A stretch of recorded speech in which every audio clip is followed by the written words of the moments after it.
Welcome, everyone. Thank you so much for joining me. Akasha here, Akasha from nanakasha.com. And today we have Donna. Hi. I'm Hello. so excited. We've got Donna back. So, Donna, I'm going to share a little bit about her, but we are going to dive into the spiritual weather of 2025, a little bit about what we're going through. We're into the snake year now. We're out of the sluggish new year, January. Things are happening very quickly. And there's a lot of really precious and special and powerful energies as we move through this very intense year. So let's go ahead and dive in. We want to look today at the idea. Just give me a second here. Thank you. Of and remember below here, you're going to see links to find Donna, links to find me, and of course, subscribe and hit notifications so you know whenever we post something or we go live. So we're going to be looking at the big energies coming up right now, not the whole year. And you can find Donna here, donnastellhorn.com, and her YouTube channel. I highly recommend getting on her list, doing readings with her, mentoring with her. I do all those things. And you've got your new book on Chinese astrology, which is Yes, very exciting because you've done so many books. I think you said 17, 20. 20 individual signs, and now you've got this beautiful Chinese Oh, astrology book. yeah, I'm sorry, I misunderstood. Yeah, I've written 20 books, and for 12 years I did a book a year for Chinese astrology. So this will be my 13th book on Chinese astrology. Yeah. Oh, there's a special sacred number, right? So that's the catch-all. And personally, I love both systems, but I'm much more in love with the Chinese just because of the symbols, getting into the color, getting into the element, getting into the animal, to Mhm. me opens doors to these energies in a completely different way, right? Than Yes. than Yeah. in Western astrology. But Feng Shui, Chinese astrology, Western tropical astrology, Donna does it all. So okay, so today, right now, we're going to talk about Venus. So Venus is a wonderful planet. We know a lot about it. It's sacred feminine to the Mars. We've got a lot of stories and myths, but we are really having some beautiful things happen with Venus this year. So we're going to talk to Donna about how to work with these energies, the Venus retrograde coming up, the cycle that it goes through, how it creates this incredible, beautiful sacred geometry, and how that affects us, what that means for us, and a little bit about why the ancients revered it so much, or what are some of the secrets, what are some of the doorways that we can draw from right now to help us navigate this very intense yet beautiful year. Yes, yes. So, of course, the big news is Venus is going to go retrograde, and it does it. I think it's about like 9.3 months. Every 9.3 months, it goes retrograde. So a little different than Mercury going retrograde, because Venus represents our, what we want out of life. It represents our relationships. It represents our money. And so it's going retrograde on March 1st and in Aries, and then it will go direct on April 12th. So it's going to go back into Pisces. And so our initial shadow period we're already in. And so that started on January 28th. And that, of course, goes to March 1st. And then we go retrograde. And then they after shadow period will be from April 12 to May 15. So that's all the technical stuff. So the interesting thing about retrogrades are, like, if you're driving through town, and as you're driving through town, you're like, oh, gosh, I meant to stop there and say hi to so and so, and I was going to stop at Walgreens and get something, but you're driving through town, and then suddenly you have to turn the car around.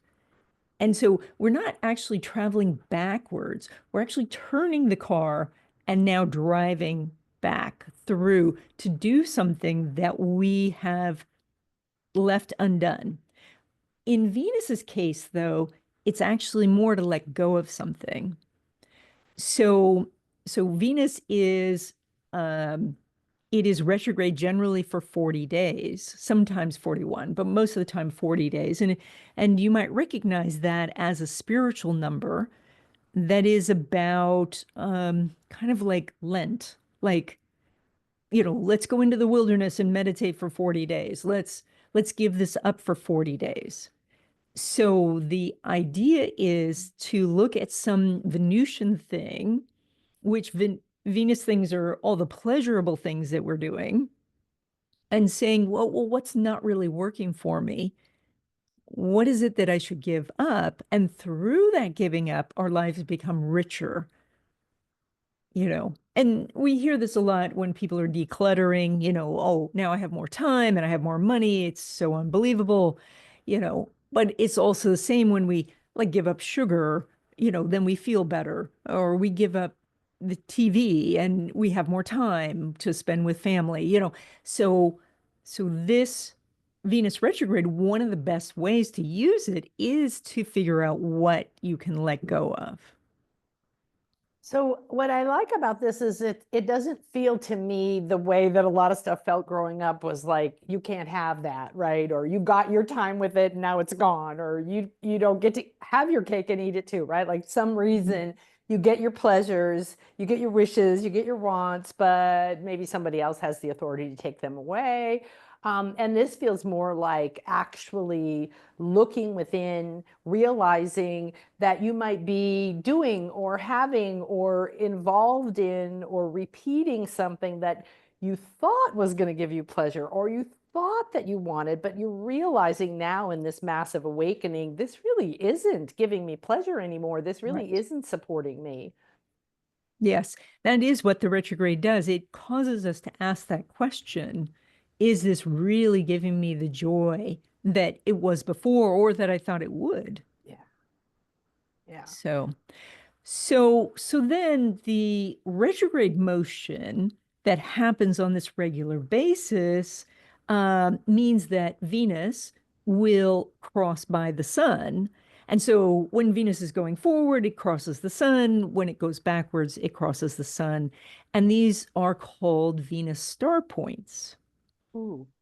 So, so over the course of uh, a 4 year and traditionally 8 year cycle, the Venus will make 5 points every 4 years, or two complete stars every 8 years, and it it pers- it processes, it moves backward through the zodiac. And so because it moves quite slowly, the star pattern moves slowly, it changes only about every 150 years. So yeah, so we did have a change a few years ago, so which kind of brought us into the era that we are in now. So our next Venus star point is going to be March 22nd, and that's going to be at This year. this year. Yeah, and that's Ah. going to be at 2 degrees of Aries. So the last one that we had was back in June of 2024, and that one was at 14 Gemini. So we're, Gemini's all like discussion and doing lots of things and running around, and now Aries is much more about, I just have to get this thing done, and it's very much about independence and pioneering and doing something in a fairly aggressive way. Yeah. Yeah. Yeah. Right. Like moving that forward focus. I always think about the first friend I had that I was aware of Aries was so Aries. And he Mhm. would say, well, I'm Aries. And I'd be like, I don't know what that means, And he was like, well, I'm first and I'm the best. And it Yep. reminded me a little bit of Leo, positive ego. Mhm. But then there was that sense of just moving, like pushing Yes. his forehead, like that sign out into the world, like, really making it happen. Yeah, you can often spot someone with strong Aries in their chart because they have a scar on their head or face. Really? Yeah, because they walked head on into something. Oh, I got a few of And, those, but I'm not an and Aries. no, you're not Aries. But that is, the energy is about this idea of moving forward because Aries is the first sign, and so it's about survival. I mean, first we must survive, and then we can grow and prosper. So this particular Venus star point is going to have us very focused on, what can I do to move forward? And, where can I get to be first? Where, like what action can I take? Ah, okay. And so that first energy, interesting, right? Bringing that Aries energy in, matching it with your wishes, right? With Mhm. Venus or that energies. Mhm. Is this something we can apply to putting ourselves first or finally finding our own wishes and discovering what they are and putting them first rather than everybody else's opinions?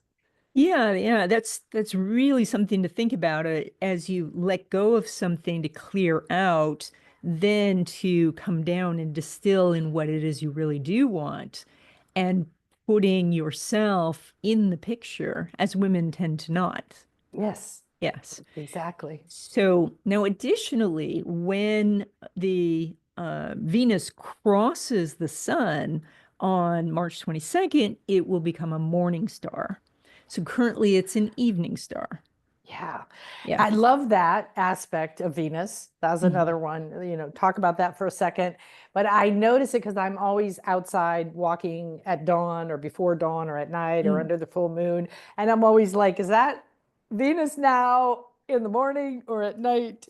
And in the Mayan wisdom, Kukulkan, who's the sun god, the sacred serpent god, is Venus, is the morning star. Mhm. Like, but Yeah. that idea that you can be both, this is so juicy. So yes, so each of us are either born under a morning star of Venus or an evening star of Venus. And if you have trouble figuring out, you guys can email me and then I will let you know. I'll also let you know what your personal Venus star point is. You just put that in the description, and then so Venus has two sides, and this is something we don't see a lot. We really focus on the yin part of Venus. So, but there, besides Aphrodite, there's also Athena. So the evening star is the Aphrodite, the relaxed, and we'll get there when we get there, sort of. And I want to make everybody comfortable, and it's beautiful, and then, but we're going to switch after March 22nd.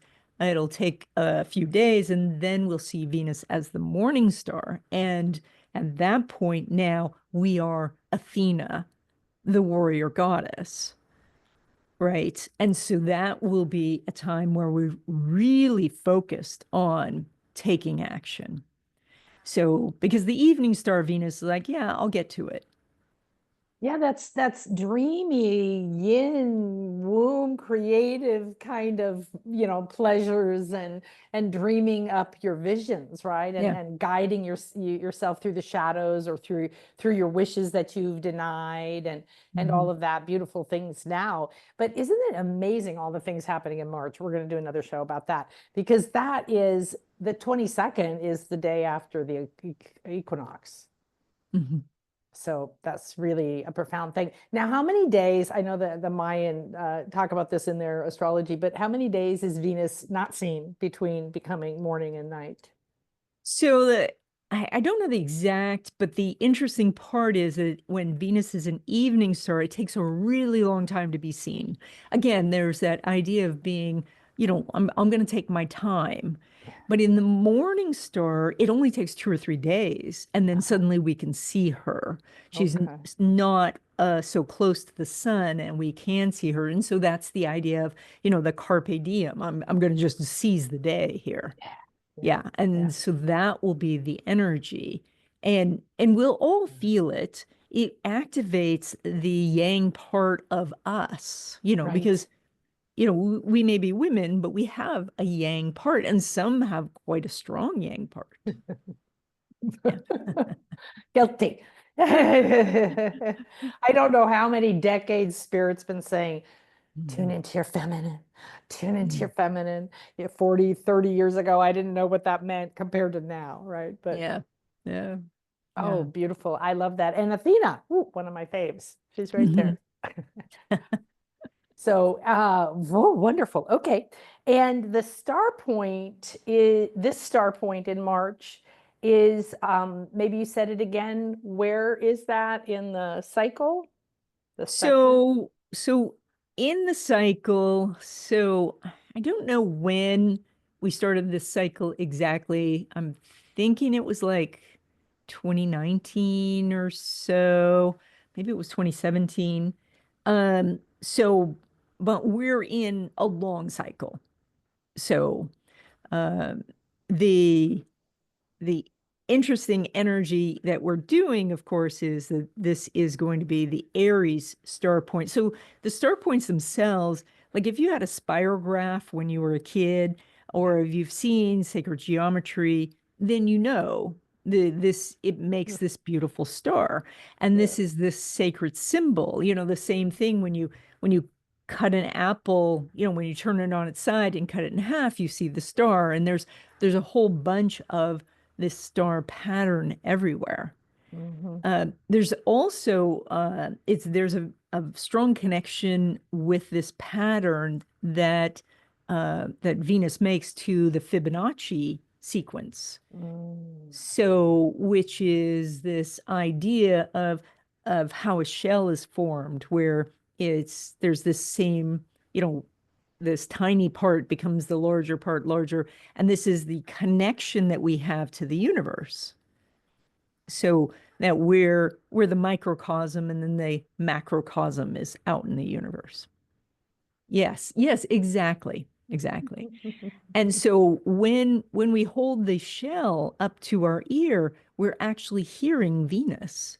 We're hearing the ocean. We are hearing this energy of this Fibonacci sequence, this thing that can radiate through us, as the small thing that we do can radiate bigger and bigger and bigger.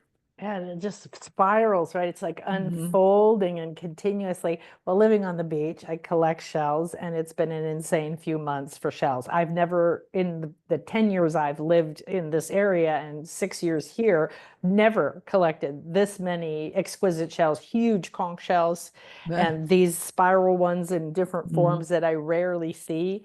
And I love it when they're like partially open and you can see that inside, Yes. Yeah. yeah. Yeah.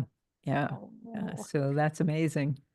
So anything else about the energies of the star point that people can tune into?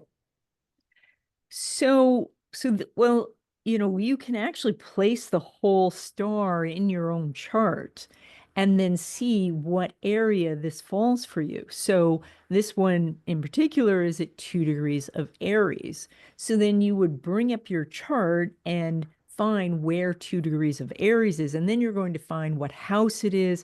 Maybe it hits a planet, maybe it hits it by conjunction, maybe a square or an opposition, and then you know what the focus is. So, Mm. and the opportunities where those are going to come from. Okay, so it's obviously it's different for everyone. It's an energy that we can all take and use for where we are and Hmm. what's optimal Correct. for us now. So Yeah. that general energy of, let's go out there and take some action and do things that benefit us that will then radiate out and benefit others.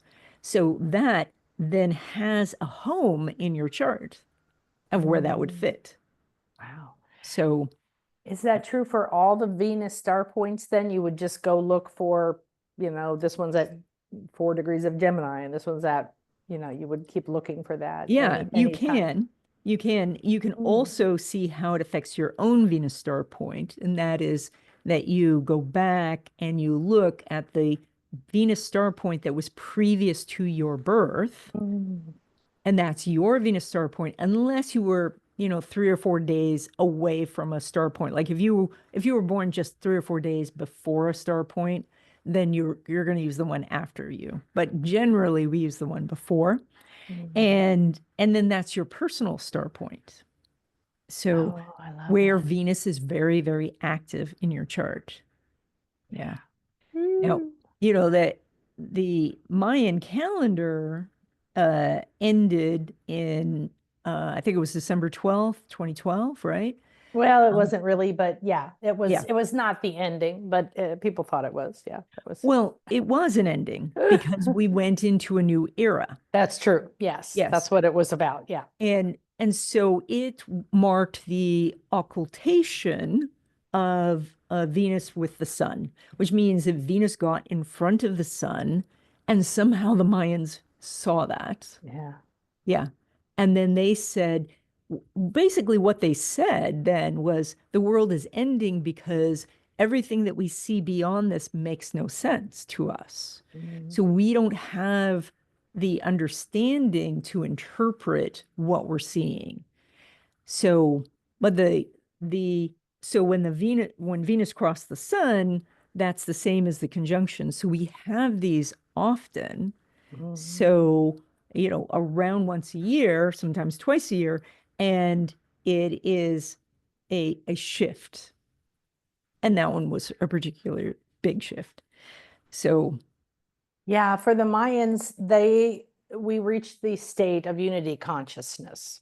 hmm, It's the top of the nine waves of consciousness that been building over the years. that's And the awesome. reason the pyramid gets smaller at the top is time gets shorter. So the bottom one represents billions of years while things were being Mm, formed. Humans didn't appear till around 5 or 6. And then in our lifetimes, we've moved through several hmm. of those stages because that's why it gets smaller, it's faster. Okay, And that's cool. the very top is called the ninth wave of consciousness, which we're Hmm, in, and it's the hmm, state of unity, which means hmm, that you descend down. That's the descending God temple on the top. You descend down into your form and you work your way back up.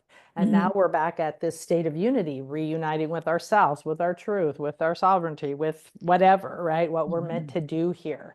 So hmm. it's a quite profound time. It is. And It I love is. that.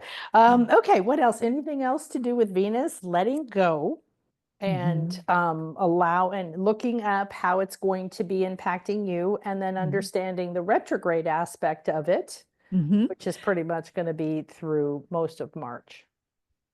Yes. So I think that really getting in touch with your Venus side, I mean, as you are deciding what to let go of with Venus retrograde, and by the way, like if you're thinking about buying furniture or wardrobe or jewelry, make sure you can return it if it's Venus is retrograde, because you're going to get it home and go, yeah, I don't like this. Oh my gosh. So, but you know, taking each of the pleasures of life as they are right now and really feeling those is important. They that you see the spring flowers, or that the cat's purring, or you hear an ocean wave. It's really feel that, and that honors Venus. Mm, I love that. So be present. And what a perfect thing to do right now while the circus is happening outside. Yeah, And that's what I've decided to call it. yeah, I love it. I'm going to call it the circus. The circus is going on over there. I'm not a fan of circuses, so I'm not joining. Hmm, It's over there. I know it's happening, but it's not part of me. hmm. Yeah, My yeah. Mayan teacher said the cutest thing the other day. He said, well, I am the light and I live in the light and we are doing the light work and the dark is over there and I don't know what they're doing over there and I don't want to know what they're doing over there. They can do whatever they want. I'm going to do this over here. And I was like, yeah, exactly. So, Okay, yeah, eh, yeah, yeah. That sounds good. so finding those things. Now, remember that you can email Donna if you want to find out where Venus is in your chart or you want your chart. You want Uh, your Venus star point, that your birth Venus star point, and if you want to know where this current one is going to land in your chart, what the focus is, yep, just email me. Perfect. Yeah. And that information's below. Also, if you're on nanakasha.com, then we send out the replay, we send out the information in the email as well. And of course, you can always ask us. And so anything else? We're going to wrap up on Venus. What I comes did find my after? notes. Oh, I did good. find it. In my notes, it says we began this cycle June 2020. So 20. So we began this at the beginning of this decade of metamorphosis. yes. And so this is Wow. an 8-year cycle. And so we'll finish in 2028. Ah, that's pretty So, profound, really, all yeah, things considering. yeah. That was kind of prophesized as the beginning of this big transformation. Oh, And yes, it was so clear in the planets, and we can see like how much of a transformation we're doing right now with these heavy hitting planets going into new signs. I think we'll talk about that in another episode. But yeah. yeah, yeah. Yeah, we've So, had the rare planetary alignment. We have so much happening. We got the mhm. dragon took us up, and now we're coming down into the earth with the snake. So Got to ground the energy. I actually really like it. I was a little bit, oh, I love that big expansive Oh feeling, yeah, you you gotta know, love the dragon. but I'm really enjoying like coming in, and it felt like the minute that we moved into the snake year, just stuff was just flying off Hmm. and things Yeah. started to shift and change. So Yep, yep. I The shedding began. the shedding began. So okay, well, thank you, everybody. Make sure that you check in. We're going to have more wonderful shows with Donna. We're going to be looking at March because this is really epic and it's really important, along with what we've just talked about, to understand that you have opportunities. You're going to be going through this with everyone else. What is it that you would like? How can you use it? And have a beautiful, blessed day. Thank you, Donna. Namaste.